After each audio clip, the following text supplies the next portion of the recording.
Hey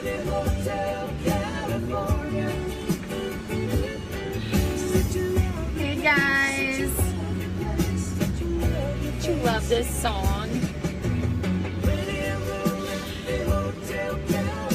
Hey Heather, Kim, hey Keila Casey. Welcome to the post-lunch power hour. Okay. What is that lip color? Too cute.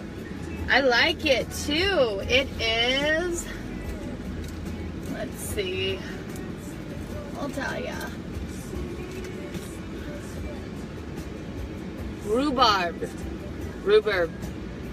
Like strawberry rhubarb pie? Rhubarb. I love it. I like this in reds because it doesn't get messy on everything. So I love it. Okay, so I just had an amazing lunch. My friend Jessica. Been intentional with attraction of tribe lately. Been thinking a lot about circles of friends, circles of influences, where I want my growth to be, and the type of people that I spend time with, and like what my goals are, right? Because they always say you are the, the circle of influence that you hang out with. And I'll share this story because I absolutely loved it. But she showed up, and most of you who know me, my personality type, it's red. That's why we're red. I'm just telling you, it's red.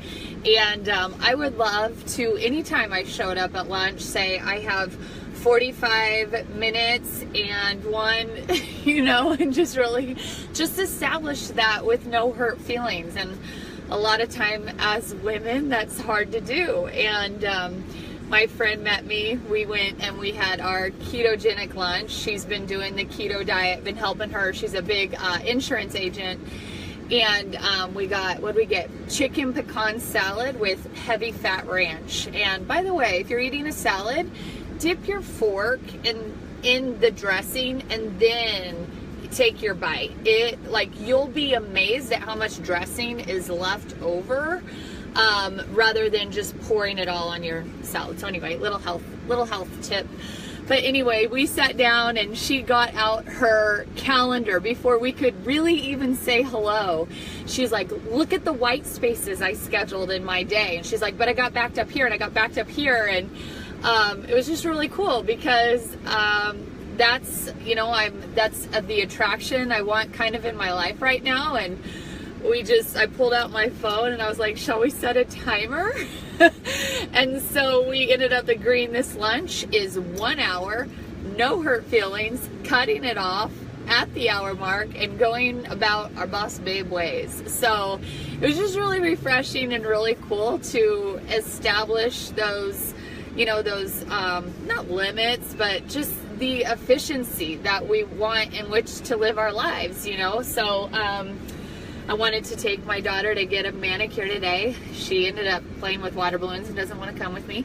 That's cool, but I wanted to make sure that I honored my time blocks that I had established, and I'm trying to attract that type of tribe of women into my organization as well, the kind that will set a timer for an hour and just go all out, working hard, staying focused, and then in getting back to being mom and giving those, your children that full-time attention, and then going back into a work block. And for a lot of mothers out there working, if you don't have those windows or those time blocks set, and you're trying to, say work a multi-level marketing business from your home, you're going to lay down your head at night and you're going to feel shamed.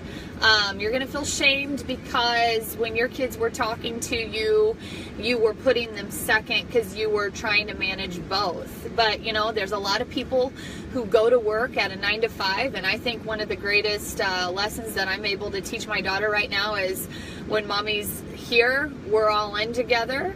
And then mommy works from home. And so when mommy's going to go work hard, she's going to go work hard. And she is at work during that time. You're going to get to see mom focus and work hard. And then after that, you and I are going to have school time together, and it took me a long time to figure out. And at the end of the day, I would lay down my head at night and I would feel mommy guilt.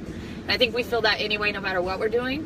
But setting those boundaries and work blocks as a stay-at-home woman who wants to build an empire while having my daughter in the next room, like that's really super important for me to do it with a clear and easy mind. So what this video was going to be, I was going to do just a little bit of a lunch and learn, because she is an insurance agent, and I just remember my days back in the insurance office. And I remember after lunchtime, it's 3:20 right now, I remember just hitting this block, like this brick wall where you just can't make it. And I remember always going across the street to the gas station and getting a Monster or like a candy bar. And number one, what I've learned in the biohacking industry is that that's a time where cortisols rise, and if you have carbohydrates for lunch, that's going to kick in and it's going to cause you to crash. I don't have these crashes anymore, but let's say I did eat carbs. I know what to do with it.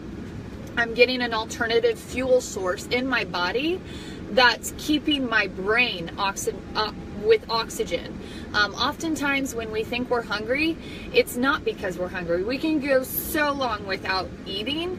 It's our brains becoming tired. And so if we can fuel them with oxygen, which is why I use exogenous ketones, they deliver 38% more oxygen across the blood-brain barrier than when I thought I was hungry. I was really just a little bit tired.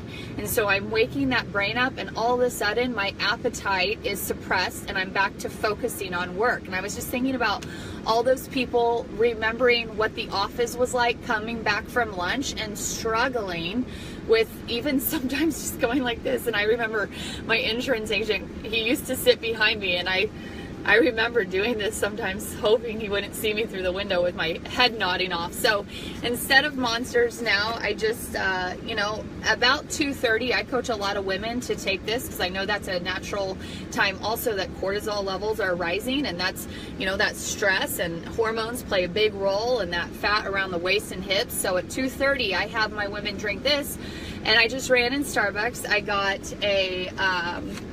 got a Pellegrino water and filled a cup of venti ice. I poured a little bit of half and half in it, and I am going to take, so if you get also like a sweet tooth in the afternoon, I'm going to take this chocolate Swiss cacao, pure therapeutic ketones, and I'm going to dump that in it, and it's kind of like a chocolate soda.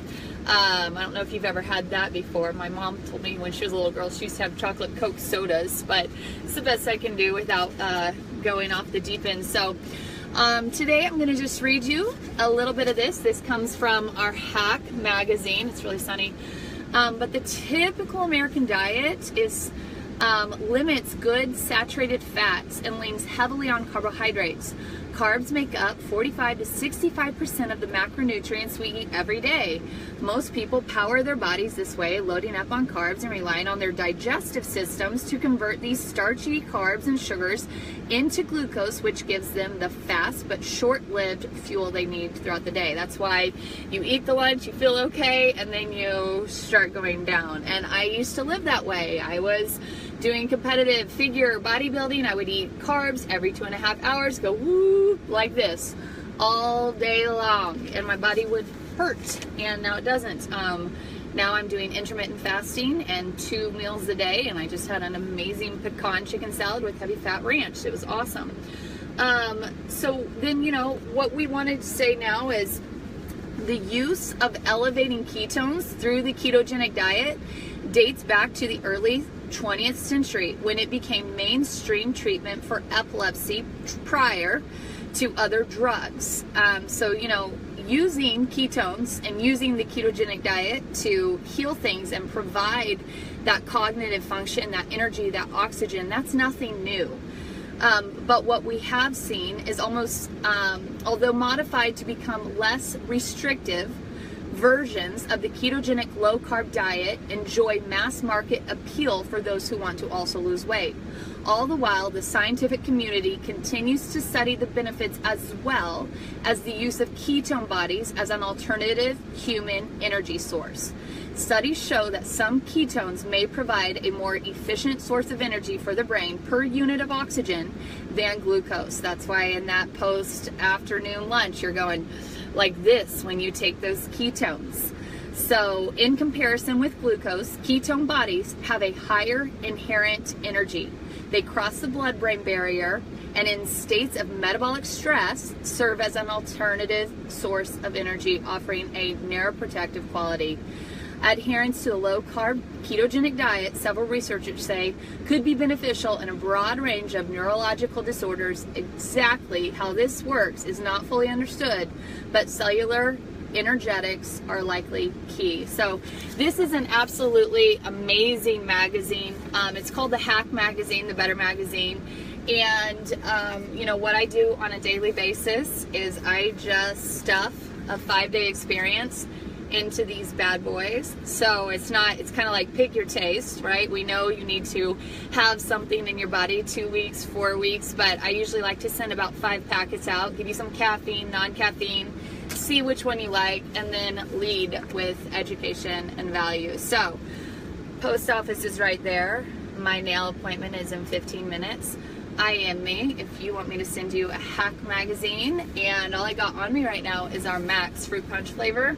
So that's what you'll get if you'll message me right now. But hopefully you can get yourself some ketones and avoid that post-lunch crash. Have a good one.